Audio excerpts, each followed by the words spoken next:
and welcome to Caught My Eye. Today we've got everything from Bigfoot encounters to UAPs. And our first group is called Supernatural Roundtable, and we definitely encourage you to go over and look at their videos. Yeah. We've been keeping contact with them, and we may be brewing something with them. So let's take a look at what Craig has to say about his personal Bigfoot encounter. I get down there and I'm mad at my dogs, and I'm not paying attention to what's right in front of me. So I'm sitting there and I'm cussing my dogs and, trying to figure out what's wrong with them. And then it just kind of dawns on me, hey, I need to look up. So I looked up, and where I thought the eyes were, I seen feet. And, at this point, I'm probably within 12 to 13 steps away from this thing. And I see the feet, and I have an old D-cell flashlight. It ain't nothing fancy, Back in those days, it was hard to get a good flashlight. Yeah. And I started shining the light up. The legs, oh my gosh, they're like trunks of a tree. They're just huge and massive. And I see his arms hanging down his side, and they're almost to his knees. And I'm shining on up, and broad chest. Oh my gosh, it was. I have a real broad chest, big chest, and everything. And let me tell you, he'd make about 3 or 4 of me. I mean, he was wide. And the reason why I call it a he is because, well, I didn't see no breast. But anyway. Very interesting. Isn't that incredible? He was so close, too. Yeah, and then being able to say, tree trunk type legs, this kind of thing. You know how he said, when I looked where the eyes were, I saw feet? Right. I think it's because his perspective was different from behind. Oh, and you wouldn't expect... And that you wouldn't think that it'd be that close. Yeah, and if something's really tall, you're not expecting something really tall. Yeah. An average person's not going to be that tall. And the other gentleman in the video here is named Richard, and they also have a third party named Sean. And every once in a while, the 3 of them get together. Most often it's Richard and Craig. But these gentlemen are very kind, very nice, and they give excellent information. Definitely, yes. Yeah. And we may be planning something with them. So yep, there could be a collab in the near future. Yep, looking forward to that. Next, we have Peter Laws again. The guy with the keyboard. With the keyboard. At the side, Yep. And this time, he's talking about, is the Amityville haunting really fake? Okay. And he gives some reasons why it may not be. Oh, really? Or some of it. Okay. So that's really interesting. Let's take a look at that. Yeah. Tonight, to mark 50 years since the original haunting, I'm setting aside the Amityville movies and even the best-selling original book by Jay Anson. Instead, our sole focus will be the eyewitness testimony of those who were actually there. When we do that, what emerges might surprise you and may make it harder to dismiss this most ridiculed of all hauntings. We'll also think through the hoax claims logically to see if they are as watertight as people imagine. I have no intention on telling you what to think, but what I do ask is for you to think before turning your back on this iconic house. I'm Peter Laws, and tonight on Into the Fog we explore Amityville at 50 and ask, what if it really did happen after all? That one was really interesting because he came up things I'd never heard of, and I remember when that happened when I was a kid. Yeah, sure. Yeah, because every morning we had the radio on, and before I went to school, we'd be listening. I remember the record they had in Fitzgerald, and this one in particular. Okay. Yeah. I'll tell you, there's one thing that really stood out to me already in that. His keyboard's missing. Yes. Yeah. Nobody has a keyboard at the side. So important. Well, it is to me. That's how I know who it is. Can't tell with the face, And the really professional narration style. Very I much really so. like Peter Laws, and this episode would be particularly interesting, I think, to go see. And quite fascinating because most people say, "Oh, why it shouldn't be believed?" You know, it's the Amityville thing. It's all rubbish. Yeah. This sounds very interesting to turn the tables a little bit. It does. And it really gives a different perspective on the Lutzes and what they really went, why they left. The owners of the place. Yeah, Right. yeah. Stone tape theory. Stone tape theory. Okay. How much do you know about it? Well, the impressing of sounds, emotions, and the rest into the environment, as far as I know, and that can be bricks, it can be the soil, it can be all sorts of things. And I've always wondered about when houses get knocked down, does the stone tape stuff move with the rubble, or does it stay? True. Is the ground itself absorbed, or does it have to go just into the ground, or just into the fabric above the ground? Well, you know about those stories about the house that was built on a Roman road, and every once in a while they see soldiers marching through the basement, but they're lower because the road was lower at that time. Yeah. Anyway, let's take a look at this one. Yeah, sure. Very interesting. The idea is that hauntings are just the living witnessing an event, replaying itself like a tape recorder or a record player. I've also seen this morph into the idea that if certain materials are present in the environment, usually limestone, quartz, or running water, those will amplify any current hauntings, giving spirits a stronger presence.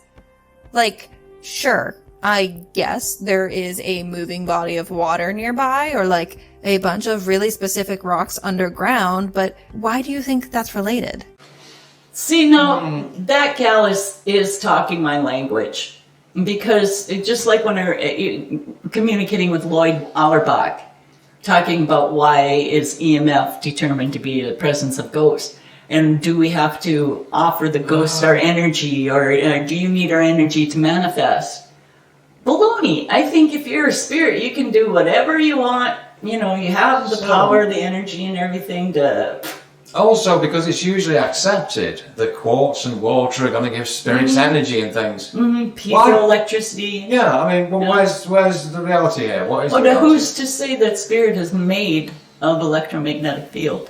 I think part of that might come from the thought that the old physics where you say nothing can be created nor destroyed. Right. However, I did see, and I wrote this in my email to Auerbach, that the thought of nothing can be created nor destroyed gives an excuse that spirits, because whatever leaves, there's that immeasurable part that when you lose weight from when you die. Right. That energy can be accounted for in heat released as the body's decaying. So there isn't anything left over to make a spirit. And I really think spirit is consciousness. And I believe our consciousness survives. Okay. So this girl's video, does she hit it in the kind of way of, why? What's going on? Why? Well, what's really interesting is that she talks about the origins of the stone tape theory, and it goes back a lot farther than we think. Okay, very And she cites several people who have looked into this and have written journals and things about that. She covers it very well, and I think maybe you'd like to go take a look at it. I can't recall right now her name or the site. I've not seen her before. But so. yeah, I will throw that up there. Yes, and please go take a look at her too if you're interested in the stone tape theory. Well, what else have you got? We're down to the big news. The big news. That UAP that got shot by the Hellfire Missile fell apart and just kept going. Yeah, which some people are saying they're thinking it's a balloon. Okay. Some people are saying don't forget about parallax. Now that's interesting. That is interesting though. Things moving in front of other things at different speeds and such may have something to do with it. Although they seem to go in at a fair clip, don't they? A fair speed with it.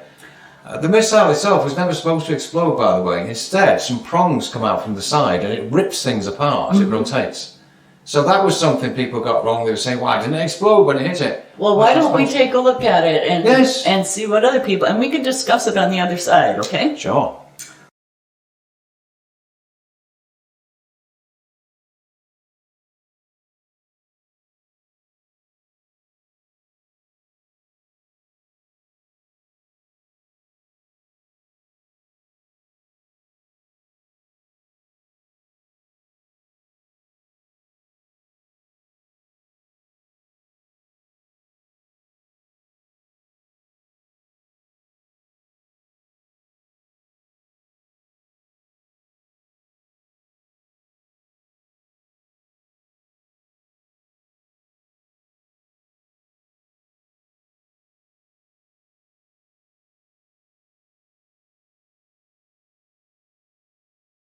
Who made this one? Yeah. But it is a fascinating case. We'd like to know what you think Yeah. down in the comments. What are your thoughts on that thing? Yeah. It's not. I don't think there's a simple excuse. I would have thought, the balloon idea is one thing, but the way that thing reacts, the way the three pieces come away. And continue to follow at the same speed. Here's another one. We don't see before and we don't see after. If what happened to the rest of the footage? There must have been some more footage. Did it show it hitting the water? Did it show it spinning away somewhere? I see. What happened before that?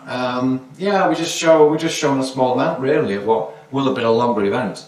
Yeah, regardless, what is shown is puzzling and compelling. Oh, before we finish, just to mention that, Dr. Jeff Meldrum died a few days ago, and that's a heck of a loss for the Bigfoot research people, but also generally in life. He seems to be a really nice bloke. He had time for people. And was a great researcher. Marks, did you have a correspondence with him? No, I did send him some footage one time. Didn't get a reply, but it's no bother. I didn't know it. Well, man's busy. Yeah, deservedly so. He was good. He's a great chap in the scene. So, as it were. Mr. Meldrum, thank you very much for your services. The community really appreciates your work. Now we would like to just say a little thing here. Mark has a job. Reading books for Audible. Audible, yeah. So that's why Julie's taking over this week, and that's why she's doing the copy. Yeah, and that's why I'm up at night. Well, I mean, that's not why, but I am up at night. Now I'm going to start... 3:33, you posted that. Yes. Recorded that last video. 3:33 in the morning. Wow. Yeah. But I'd like to bring you some night thoughts because I have this stupid sleep disorder that keeps me up at night. So night thoughts is going to be your series. Yeah. That's brilliant. That's a great idea. So I hope you hang around for that, and I hope you've enjoyed this Caught My Eye. It's a little shorter than normal, but then again, I was on my own. Sorry. No problem. Yes, he is reading books for Audible now, and I am so proud of this dulcet-toned thank you. of mine. Thank you very much. All right.